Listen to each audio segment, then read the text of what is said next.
پیارے نبی صلی اللہ علیہ وسلم نے ہمیں کتاب اللہ کے اندر، سنت رسول اللہ کے اندر اختلاف کرنے سے منع فرمایا۔ لیکن آج افسوس کی بات تو یہ ہے کہ اس اختلاف والے معاملے میں آج مسلمان یہودیوں سے آگے نکل چکے۔ دین کا کون سا ایسا مسئلہ ہے جس کے اندر مسلکی مولویوں نے اختلاف نہ کیا؟ طلاق کا معاملہ لے لیجئے، حدیث کے اندر اس بات کی وضاحت موجود ہے کہ ایک مجلس کی 3 طلاق، 100 طلاق، ہزاروں طلاق ایک ہی مانی جاتی ہے، لیکن اس کے باوجود ان مولویوں نے فتویٰ دیا کہ ایک مجلس کی 3 طلاق 3 مان لی جائے گی اور یہ طلاق واقع بھی ہو جائے گی۔ حضرات، جب اس کے بعد ان سے حل پوچھا جاتا ہے تو پھر حلالہ کا مسئلہ سنا دیا جاتا ہے، جو کہ اسلام کے اندر طریقے سے حضرات جہاں تک عورتوں کا مسجد کے اندر آنے کا معاملہ ہے، حضرات اس مسئلے کے اندر بھی کافی اختلاف کیا گیا۔ بعض مولویوں نے عورتوں کو مسجد کے اندر آنے سے منع کر دیا، حالانکہ پیارے نبی صلی اللہ علیہ وسلم کی حدیثوں کے اندر اس بات کا تذکرہ ملتا ہے کہ خواتین پیارے نبی صلی اللہ علیہ وسلم کے زمانے میں مسجد نبوی کے اندر، حرم کے اندر آیا کرتی تھیں، نماز کی ادائیگی کیا کرتی تھیں، اور الحمدللہ آج بھی خواتین حرمین کے اندر آتی ہیں، 5 وقتہ نمازوں کی ادائیگی کرتی ہیں۔ اتنی واضح چیز ہونے کے باوجود اس مسئلے کے اندر بھی اختلاف کیا گیا۔ رفع الیدین کا معاملہ لے لیں، آمین بالجہر کا معاملہ لے لیں، امام کے پیچھے سورہ فاتحہ پڑھنا ہے یا نہیں پڑھنا ہے، اس معاملے کو اٹھا لیں، قدم سے قدم ملانے کا معاملہ لے لیں، عیدین کا معاملہ لے لیں۔ دین کے اندر کون سا ایسا مسئلہ ہے کہ جس کے اندر مسلمانوں نے مسلکی چیز کو مد نظر رکھتے ہوئے اختلاف نہیں؟ ہم یہودیوں کی مخالفت کی بات کرتے ہیں، لیکن اس کے باوجود ہم یہودیوں کی نقش قدم پر چلتے ہوئے ہم دین کے اندر، کتاب اللہ اور سنت رسول اللہ کے اندر اختلافات کر رہے ہیں۔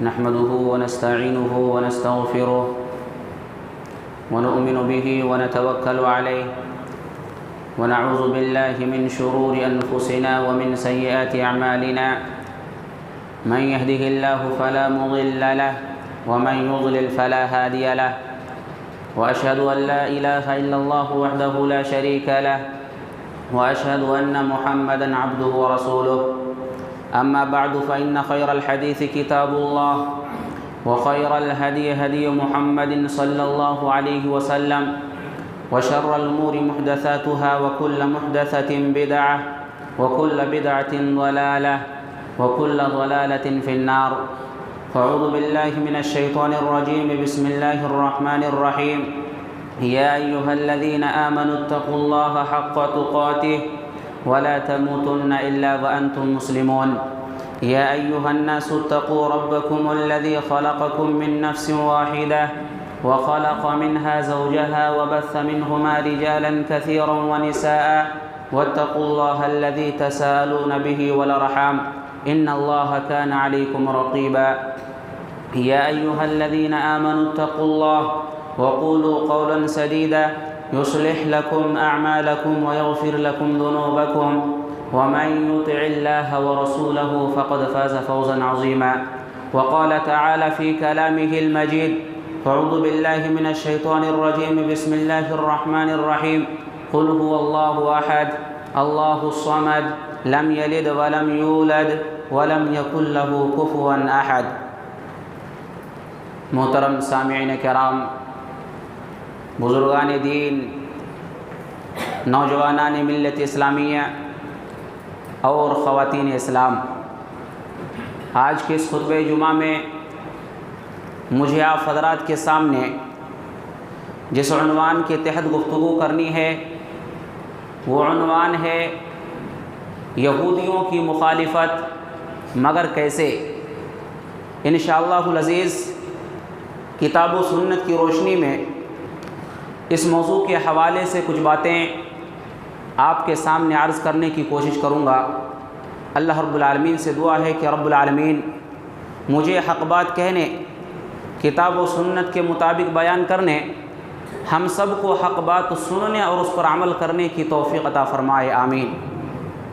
حضرات، ہم سبھی کو اس بات کا علم ہے کہ یہودی اللہ رب العالمین کا دشمن ہے، یہودی فرشتوں کا دشمن ہے، اور بالخصوص فرشتوں کے اندر یہودی جبریل امین کا دشمن ہے، یہودی انبیاء کرام کا دشمن ہے، یہ یہودی اولیاء کرام کا دشمن ہے، یہ یہودی اہل ایمان کا، مسلمانوں کا، مومنوں کا دشمن ہے۔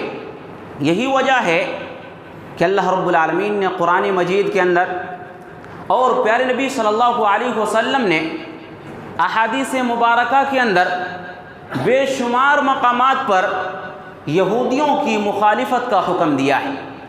ہر کام میں ہمیں یہودیوں کی مخالفت کرنی چاہیے، عبادت و ریاضت کا معاملہ ہو، عقائد و افکار کا معاملہ ہو، عادت و اطوار کا معاملہ ہو، معاشرت کا معاملہ ہو، آداب کا معاملہ ہو۔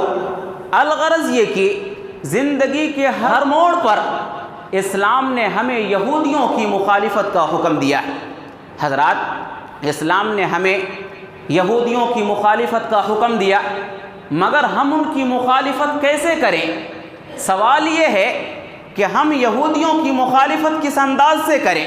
اسی سوال کا جواب آج کے اس خطبہ جمعہ کے اندر چند نکات کی روشنی میں ہم آپ کے سامنے رکھنے کی کوشش کریں گے۔ حضرات، سب سے پہلی چیز آپ یاد رکھیں کہ اسلام نے ہمیں یہودیوں کی مخالفت کا حکم دیا، اس لیے اسلام نے یہودیوں سے علم حاصل کرنے سے منع فرمایا۔ علم چاہے شرعی ہو، علم چاہے دینی ہو یا پھر دنیاوی علم ہو، بالخصوص اسلام نے ہمیں ان سے دینی علم حاصل کرنے سے منع فرمایا۔ اور اسی طریقے سے اہل علم نے لکھا ہے کہ جس طرح سے اسلام نے دینی علم حاصل کرنے سے منع فرمایا، اسی طرح سے مسلمانوں کو چاہیے کہ دنیاوی علم بھی ان سے لینے سے بچیں، دنیاوی علم بھی ان سے نہ لیں۔ یہ اہل علم کا کہنا ہے۔ ظاہر سی بات ہے، اگر ہم ان کے کالجوں میں، ان کے اسکولوں میں جا کر کے ہم دنیاوی علوم کو حاصل کریں گے اور ان کے اندر ہم زندگی گزاریں گے، ان کے عادات و اخلاق کو، ان کے طور و طریقے کو، ان کی طرز زندگی کو ہم اختیار کر لیں گے۔ اس وجہ سے اسلام نے دینی علم کے ساتھ ساتھ جو دنیاوی علم ہے، ہمیں اس بات سے منع کیا کہ ہم یہ علم ان سے نہ لیں۔ پیارے نبی صلی اللہ علیہ وسلم کی ایک حدیث ہے، سنن دارمی کے اندر یہ روایت موجود ہے۔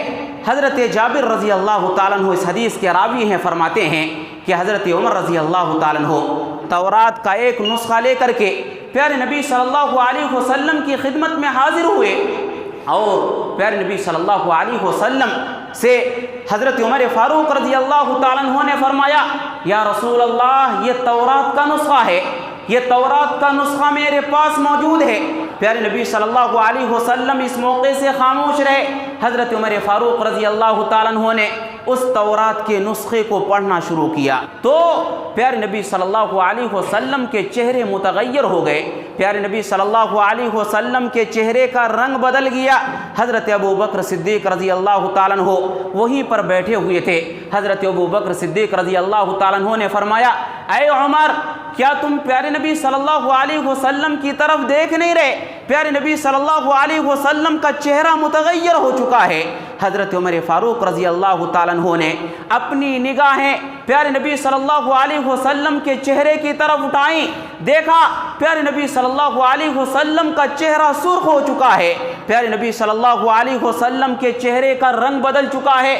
حضرت عمر فاروق رضی اللہ تعالیٰ عنہ نے فوراً اپنی غلطی کا اعتراف کیا اور کہا، میں اللہ اور اس کے رسول کی ناراضگی سے اللہ کی پناہ مانگتا ہوں۔ میں اللہ کے رب ہونے اور اسلام کے سچے دین ہونے اور رسول اکرم صلی اللہ علیہ وسلم کے سچے نبی ہونے پر ہم ایمان لے آتے ہیں، ہم مکمل طور پر ایمان رکھتے ہیں۔ جب حضرت عمر فاروق رضی اللہ تعالیٰ عنہ نے اپنی بات مکمل کر لی تو پیارے نبی صلی اللہ علیہ وسلم نے اس موقع سے فرمایا، والذی نفس محمد بیدہ لو بدا لکم موسیٰ فاتبعتموہ وترکتمونی لظللتم عن سواء السبیل ولو کان حیا وادرک نبوتی لاتبعنی۔ پیارے نبی صلی اللہ علیہ وسلم نے فرمایا اس ذات کی قسم جس کے ہاتھ میں میری جان ہے، جس کے ہاتھ میں محمد کی جان ہے، لو بدا لکم موسیٰ، اگر تمہارے درمیان موسیٰ علیہ السلام بھی ظاہر ہو جائیں، اے عمر یاد رکھو، اگر موسیٰ علیہ السلام بھی تمہارے درمیان ظاہر ہو جائیں اور تم مجھے چھوڑ کر کے موسیٰ کی اتباع کرنے لگ جاؤ تو تم تمام کے تمام گمراہ ہو جاؤ گے، سیدھے راستے سے بھٹک جاؤ گے۔ وَلَوْ كَانَ حَيًّا، پیارے نبی صلی اللہ علیہ وسلم نے فرمایا کہ اگر آج بھی موسیٰ علیہ السلام زندہ ہو کر کے دنیا کے اندر آ جائیں، وَأَدْرَكَ نُبُوَّتِي، اور وہ میری نبوت کو پالے، لَاتَّبَعَنِي، تو ایسی صورت میں موسیٰ علیہ السلام بھی میری نبوت کی اتباع کریں گے، میری اتباع کریں گے۔ حضرات یہ سنن دارمی کی روایت ہے، اس روایت کے اندر اس بات کا پیغام دیا گیا ہے کہ ہم اہل کتاب کی کتابوں سے علم حاصل نہیں کر سکتے۔ جب ہم اہل کتاب کی کتابوں سے علم حاصل نہیں کر سکتے، بالکل اسی طرح ہم اہل کتاب جو کہ یہود و نصارہ ہیں، ہم یہود و نصارہ سے کسی بھی طرح کا کوئی بھی علم حاصل نہیں کر سکتے۔ لیکن حضرات اتنا واضح پیغام ہونے کے باوجود آج بہت سارے مسلمان ہیں جو انہی کے اسکولوں میں، انہی کے کالجوں میں اپنے بچیوں کو پڑھاتے ہیں۔ کیا ہمارے بچے، کیا مسلمانوں کے بچے کرسچن اسکولوں میں نہیں پڑھتے ہیں؟ کیا مسلمانوں کی بچیاں کرسچن اسکولوں میں جا کر کے تعلیم حاصل نہیں کر رہی ہیں؟ حضرات اس معاملے میں پیارے نبی صلی اللہ علیہ وسلم نے ہمیں ان کی مخالفت کا حکم دیا۔ ان سے علم کو حاصل کرنے سے پیارے نبی صلی اللہ علیہ وسلم نے منع فرمایا۔ ہم ان کی مخالفت کیسے کریں؟ حضرات ہماری ذمہ داری ہے کہ ہم ان سے علم حاصل کرنے سے بچیں، دنیاوی علم ہو پھر بھی ہم ان سے لینے سے بچیں، دینی علوم ہو یا پھر دنیاوی علوم ہو، عصری علوم ہو، ہر علم کوئی بھی علم ہو ہم ان سے لینے سے اجتناب کریں۔ اس انداز سے ہم یہودیوں کی مخالفت کریں۔ ظاہر سی بات ہے اگر ہمارے بچے، ہماری بچیاں ان کے اسکولوں کے اندر جائیں گے، تعلیم حاصل کریں گے، ان کے عادات و اطوار کو، ان کے اخلاق و کردار کو، ان کے چال چلن کو، ان کے لباس و پوشاک کو اختیار کر لیں گے، ایسی صورت میں ہمارے بچے بھی ان کی طرح بن جائیں گے۔ حضرات ضرورت اس بات کی ہے کہ ان سے علم نہ لے کر کے، ان کے اسکولوں میں اپنے بچوں کو نہ بھیج کر کے ہم یہودیوں کی مخالفت کریں، جس کی مخالفت کا پیارے نبی صلی اللہ علیہ وسلم نے ہمیں اور آپ کو حکم دیا ہے۔ اسی طریقے سے حضرات ہم یہودیوں کی مخالفت کیوں کریں؟ ہم یہودیوں کی مخالفت اس وجہ سے کریں کہ یہودی لوگ احکامات الہیہ کے اندر ملاوٹ کرتے ہیں، احکامات الہیہ کے اندر ہیرا پھیری کرتے ہیں، گڑبڑی کرتے ہیں۔ اس وجہ سے اسلام نے ہمیں اور آپ کو یہودیوں کی مخالفت کا حکم دیا ہے۔ صحیح بخاری کی روایت ہے، حضرت عبداللہ ابن عباس رضی اللہ تعالیٰ عنہ بیان کرتے ہیں، کہتے ہیں یا معشر المسلمین، اے مسلمانوں کی جماعت، کیف تسألون اہل الکتاب، تم لوگ اہل کتاب سے، یہود و نصارہ سے کیسے سوال کرتے ہو، کیسے ان سے مسئلے پوچھتے ہو، حالانکہ تمہارے پاس وہ کتاب موجود ہے جس کتاب کو اللہ نے تمہارے نبی امام کائنات جناب محمد الرسول اللہ صلی اللہ علیہ وسلم پر نازل کیا ہے۔ اور یہ کتاب آسمانی کتابوں میں یہ کتاب سب سے آخر میں نازل ہوئی ہیں۔ تقرؤونہ، جس کتاب کو تم پڑھتے ہو اس کتاب کے اندر کوئی گڑبڑی بھی نہیں ہے، اس کتاب کے اندر قیامت تک کوئی ہیرا پھیری بھی نہیں ہو سکتی ہے۔ وَلَقَدْ حَدَّثَكُمُ اللَّهُ، اور اللہ رب العالمین نے اس کتاب کے اندر تمہیں اس بات کا پیغام دیا ہے کہ أَنَّ أَهْلَ الْكِتَابِ بَدَّلُوا مَا كَتَبَ اللَّهُ، کہ اہل کتاب نے، یہود و نصارہ نے اپنی اپنی کتابوں کو بدل دیا۔ وَغَيَّرُوا بِأَيْدِيهِمْ الْكِتَابِ، انہوں نے اپنے ہاتھوں سے کتابیں لکھی اور دنیا والوں کے سامنے یہ باور کرایا، یہ دکھایا، یہ شو کرایا کہ یہ کتاب اللہ رب العالمین کی جانب سے ہے، یہ کتاب اللہ رب العالمین کی جانب سے نازل ہوئی ہے۔ لِيَشْتَرُوا بِهِ ثَمَنًا قَلِيلًا، تاکہ یہ لوگ اس کے ذریعے سے تھوڑی دنیا کی پونجی کو حاصل کر لیں، تھوڑی قیمت کو حاصل کر لیں۔ حضرت عبداللہ ابن عباس رضی اللہ تعالیٰ عنہ نے فرمایا افلا ینہاکم ما جاءکم من العلم عن مسئلتہم، حضرت عبداللہ ابن عباس رضی اللہ تعالیٰ عنہ نے فرمایا اے مسلمانوں، کیا تمہارے پاس جو علم آ چکا ہے، تمہارے پاس جو قرآن ہے، کیا یہ علم، یہ قرآن تمہیں اہل کتاب سے سوال کرنے سے نہیں روکتا ہے؟ وَلَا وَاللَّهِ مَا رَأَيْنَا مِنْهُمْ رَجُلًا قَطُّ، ہم نے تو اللہ کی قسم، ہم نے تو ان میں سے کسی انسان کو نہیں دیکھا کہ وہ تم سے تمہارے دین کے سلسلے میں، اپنے دین کے سلسلے میں سوال کرتے ہوں۔ جب وہ تم سے سوال نہیں کرتے ہیں، جب وہ تمہارے پاس جو کتاب ہے، جب وہ لوگ تمہاری کتاب سے کوئی سوال وہ لوگ نہیں کرتے ہیں، تو پھر تم ان سے کیسے سوال پوچھ سکتے ہو؟ تم کس انداز سے ان سے سوال پوچھنے کے لیے چلے جاتے ہو؟ حضرات، اس حدیث کے اندر اس بات کا پیغام دیا گیا ہے کہ یہودیوں کی مخالفت ہم کیوں کریں؟ اس سوال کا جواب دیا گیا، یہودیوں کی مخالفت ہمیں اس وجہ سے کرنی چاہیے کیونکہ یہودی احکامات الہیہ کے اندر ملاوٹ کرتے ہیں، کتاب اللہ کو بدل دیتے ہیں، اپنی ہاتھوں سے کتاب کو لکھتے ہیں اور باور کراتے ہیں کہ اللہ رب العالمین کی جانب سے نازل کردہ کتاب ہے۔ حضرات، کیا آج مسلمانوں نے اس انداز کے جرم کا ارتکاب نہیں کیا؟ کچھ ہی سالوں پہلے مہاراشٹرا کے اندر جو کوکن کا ایریا ہے، یہاں پر ایک معاملہ پیش آیا۔ ایک سنی مولوی نے اپنے مسئلے کو ثابت کرنے کے لیے قرآن مجید کی آیت کو غلط لکھا اور اسی کے تحت اس کا ترجمہ کر کے اپنے مسئلے کو ثابت کیا۔ حضرات، جب اہل حدیث کے مولویوں نے، اہل حدیثوں نے جب اس چیز کو دیکھا، پڑھا اور ان کے پاس پہنچے، ان سے سوال کیا کہ تم نے یہ آیت کریمہ غلط انداز سے کیوں لکھی جس سے تمہارے مسلک کو ثابت کیا جائے؟ اس مولوی صاحب نے جب یہ دیکھا کہ ارے ہم تو مکمل طور پر گھر چکے ہیں، ہم تو مکمل طور پر پھنس چکے ہیں، اس مولوی صاحب نے فوراً اپنی غلطی کا اعتراف کیا اور کہا کہ ہم سے غلطی ہو گئی ہے۔ حضرات، آج مسلکی مولویوں نے قرآن مجید کے اندر تحریف کی۔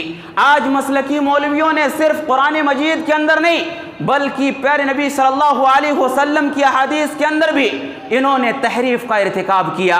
حضرات، کیا ہوتا ہے؟ مسئلے کو ثابت کرنے کے لیے ابواب کے تراجم کو بدل دیا جاتا ہے، پیارے نبی صلی اللہ علیہ وسلم کی احادیث کے تراجم کو بدل دیا جاتا ہے۔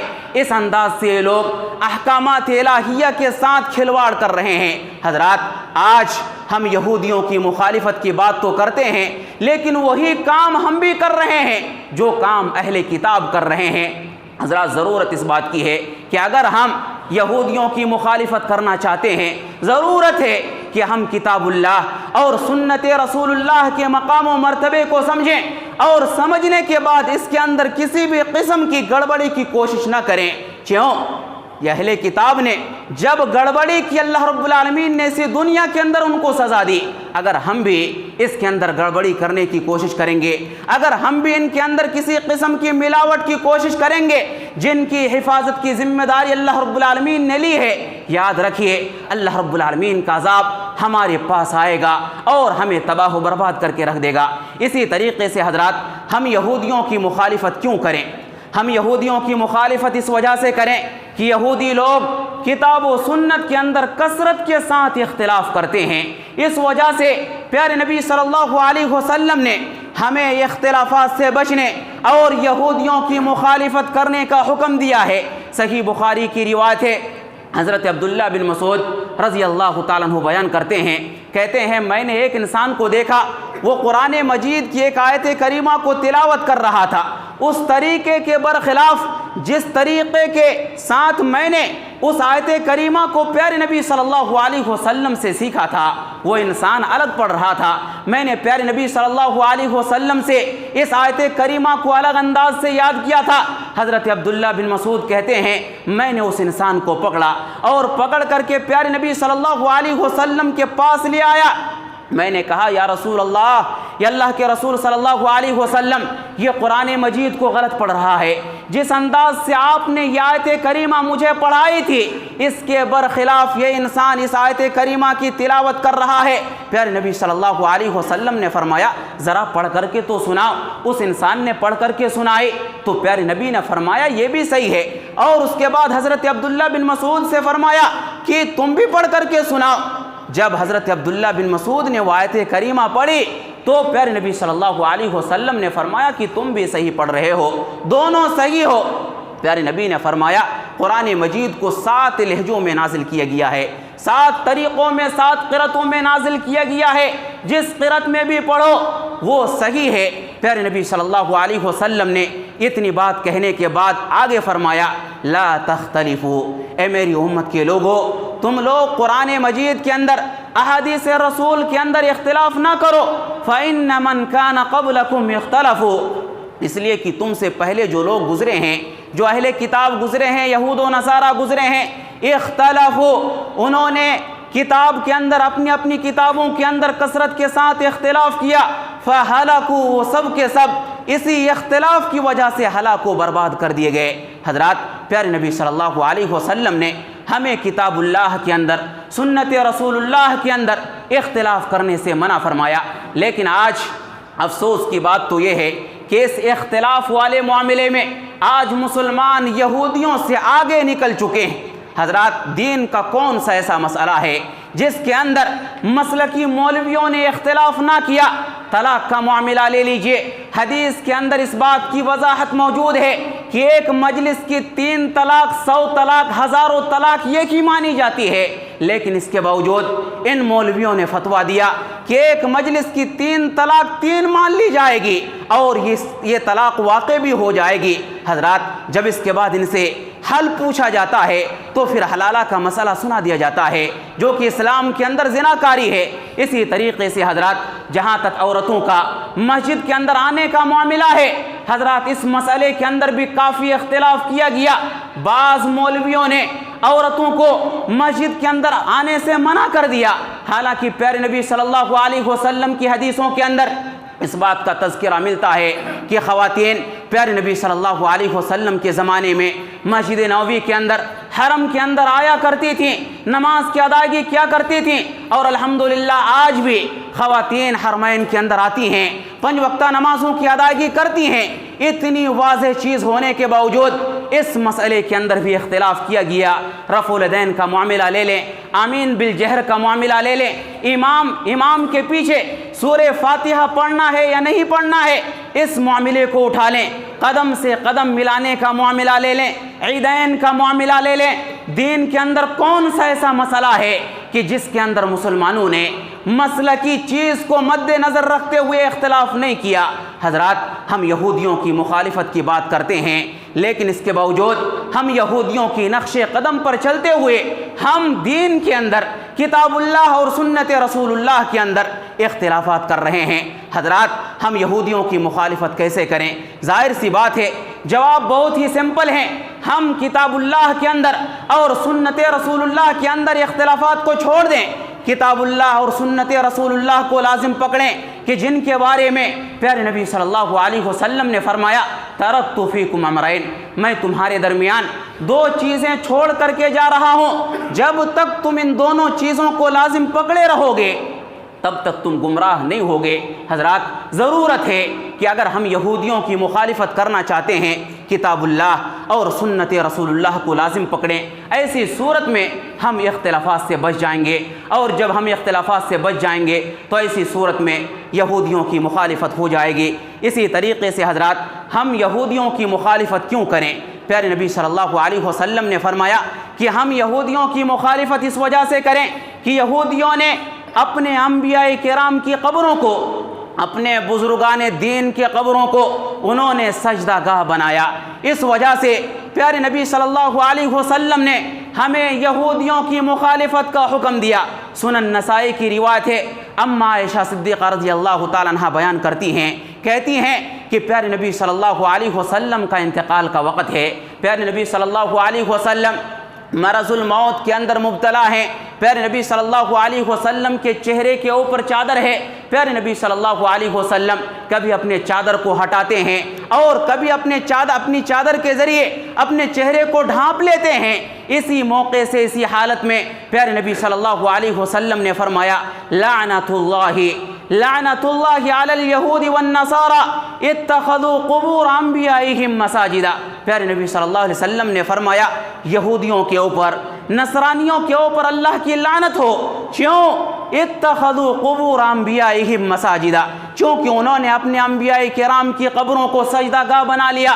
صحیح بخاری کی روایت ہے، صحیح بخاری کی روایت میں اس بات کا تذکرہ ملتا ہے کہ پیارے نبی صلی اللہ علیہ وسلم نے فرمایا کہ یہودی وہ لوگ ہیں کہ جن کے اندر جب کوئی نیک انسان مر جاتا تھا، وہ یہودی نیک انسان کی قبر کے اوپر مسجد تعمیر کر دیتے تھے اور اس نیک انسان کی تصویر کو اس مسجد کے اندر نصب کر دیتے تھے۔ پیارے نبی صلی اللہ علیہ وسلم نے فرمایا اولئک شرار الخلق عند اللہ، یہ لوگ اس عمل کی وجہ سے کل قیامت کے دن اللہ کی نگاہ میں سب سے بدترین مخلوق ہوں گے۔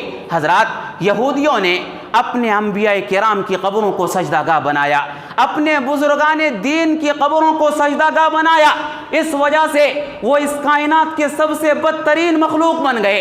اللہ رب العالمین نے ان کے اوپر لعنت برسائی۔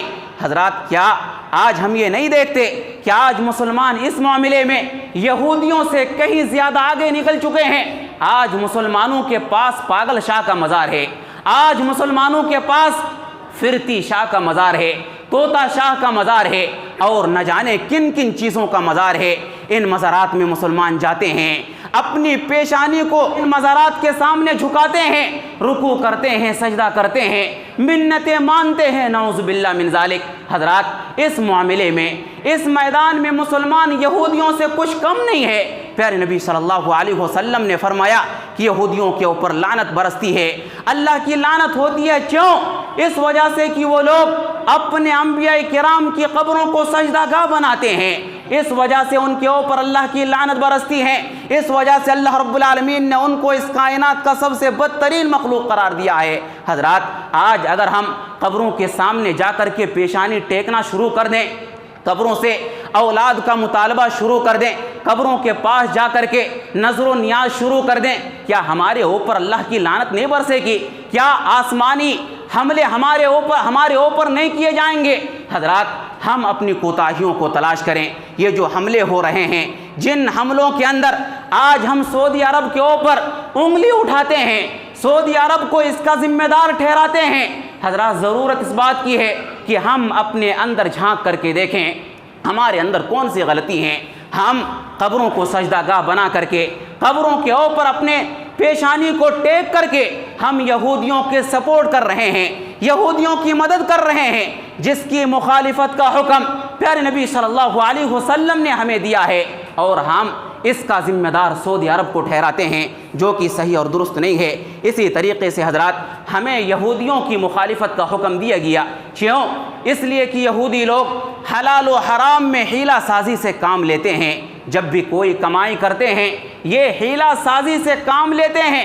صحیح بخاری کی روایت ہے، پیارے نبی صلی اللہ علیہ وسلم نے فتح مکہ کے موقع سے صحابہ کرام کو مخاطب کر کے فرمایا، اے میرے صحابہ، یاد رکھو شراب تمہارے اوپر حرام ہے، شراب کا بیچنا خریدنا ساری چیزیں تمہارے اوپر حرام ہے، مردار تمہارے اوپر حرام ہے، سور کا گوشت تمہارے اوپر حرام ہے، اسی طریقے سے بتوں کو بنانا اور بتوں کو بیچنا، کمائی کھانا، یہ ساری چیزیں تمہارے اوپر حرام ہے۔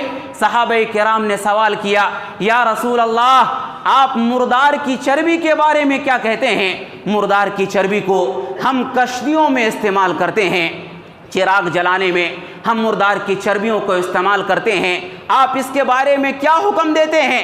پیارے نبی صلی اللہ علیہ وسلم نے فرمایا کہ جس طرح مردار حرام ہے، بالکل اسی طرح مردار کی چربی بھی اسلام کے اندر حرام ہے۔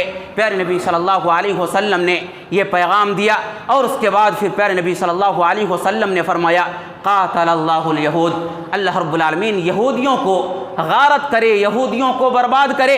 ان اللہ لما حرم شحومہا، اللہ رب العالمین نے یہودیوں کے اوپر جانوروں کی چربی کو حرام قرار دیا، تو یہودیوں نے کیا کیا؟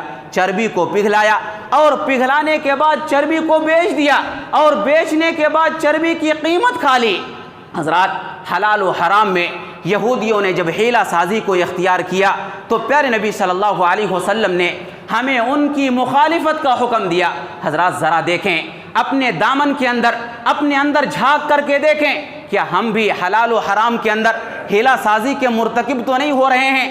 حضرات، آج مسلمانوں کا معاملہ یہ ہے، آج ہمارا معاملہ یہ ہے کہ سود کو ہم نے حلال سمجھ رکھا ہے، سود کا نام ہم نے بینیفٹ دے دیا ہے، سود کا نام ہم نے منافع دیا ہے اور اس سود کو ہم اپنے لیے حلال سمجھتے ہیں۔ اسی طریقے سے بعض مسلمانوں کا معاملہ یہ ہے، وہ یہ کہتے ہیں کہ ارے ہم تو گورنمنٹ کو ٹیکس پے کرتے ہیں، ہم تو گورنمنٹ کو ٹیکس دیتے ہیں، اس لیے زکوٰۃ نکالنے کی کیا ضرورت ہے؟ اس انداز سے جو مال کے اندر زکوٰۃ فرض ہے اس مال کو بھی یہ لوگ کھا جاتے ہیں۔ کیا مسلمان کسی کو دھوکہ دے کر کے مال نہیں کماتے؟ کیا آج مسلمان جھوٹ بول کر کے، ہیلا سازی کر کے کیا آج مسلمان مال نہیں کما رہے ہیں؟ حضرات، آج مسلمان یہودیوں کی طرح کاروبار میں، کمائی کرنے میں یہودیوں کی طرح طرز عمل کو اختیار کر چکے ہیں، جن کی وجہ سے پیارے نبی صلی اللہ علیہ وسلم نے ہمیں یہودیوں کی مخالفت کا حکم دیا۔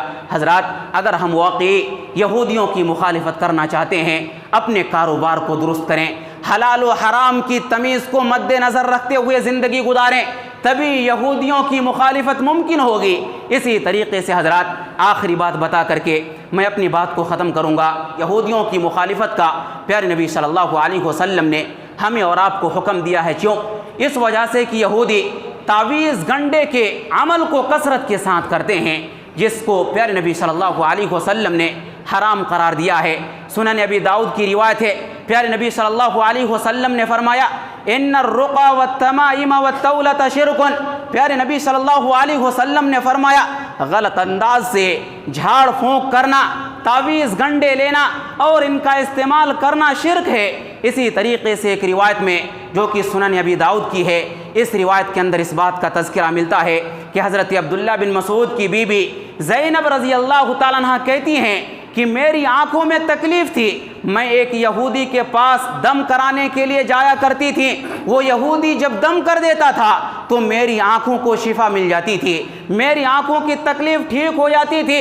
حضرت عبداللہ بن مسعود نے اپنی بیوی سے کہا کہ یہ تو ایک شیطانی عمل ہے، شیطان تمہاری آنکھ کو چھوتا ہے، وہ یہودی دم کر دیتا ہے، آنکھیں ٹھیک ہو جاتی ہیں۔ اے میری بیوی، تمہارے لیے تو اتنا ہی کہہ دینا کافی ہے، وہاں پر جانے کی ضرورت نہیں، وہاں پر جا کر کے یہودیوں سے دم کرانے کی ضرورت نہیں، تمہارے لیے تو بس اتنی چیز کہہ دینا کافی ہے جو چیز پیارے نبی صلی اللہ علیہ وسلم نے ہمیں سکھائی ہے، اور وہ چیز یہ ہے کہ اذهب البأس رب الناس واشف انت الشافی لا شفاء الا شفاؤک شفاء لا یغادر سقما۔ یہ تکلیف کے موقع سے بیماری کی شفا یابی کے لیے پیارے نبی صلی اللہ علیہ وسلم نے پڑھنے کی تلقین کی ہے۔ اگر کسی کو کوئی تکلیف ہو جائے اور یہ دعا پڑھ کر کے دم کر دیا جائے تو بیماری شفا یاب ہو جاتی ہے۔